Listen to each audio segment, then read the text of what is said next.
On May 27, 2013, New York City will launch the new bike share system.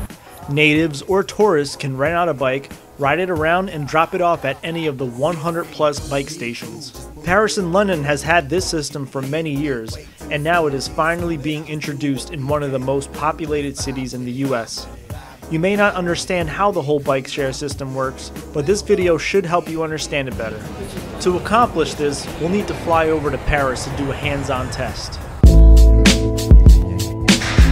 So here's how it works.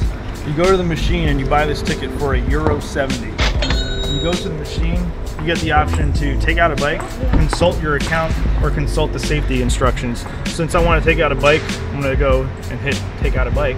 32 and number 3 are available. I'm going to go with 32 because that one looks pretty good. Over to 32. Hit the button on the side here, pull it out, drive away.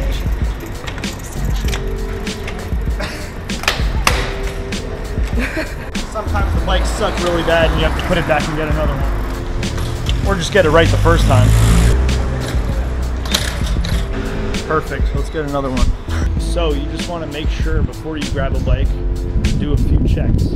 Make sure the chain's not popped. The tires are definitely inflated and the seat is adjustable, not like this one. And make sure the brakes work.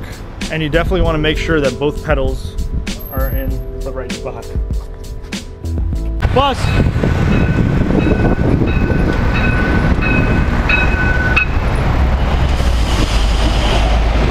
Yeah, so now we're looking for a street called Bonaparte, and that's going to take us to Saint-Sulpice. I'm not sure exactly when we left, when we picked up the bike, but I'm hoping we make the 30 minutes so this trip would be free. Paris has over 20,000 bikes covering the entire city at 1,800 bike stations. Each station is about 300 meters away from each other, and you could visit almost any attraction, and there will be a Vela bike station somewhere nearby. We decided we wanted to see a church called Saint-Sulpice. According to Google Maps, the fastest route is only 1.6 kilometers away from the Louvre. Since we are not familiar with Paris streets, we took a really long detour, which made the entire ride 4 kilometers. Dr. Renee, what place? Renee Sharp? I don't see any of that shit here. So from this location, we still have 1.1 kilometers until we reach Saint-Sulpice. Maps are a little hard to read when you're riding your bike. Getting around Paris using the Vela bikes can cost as little as €70. That's if you return your bicycle within 30 minutes. If you go over 30 minutes, you'll be charged €1. If you go over 1 hour, you'll be charged €2.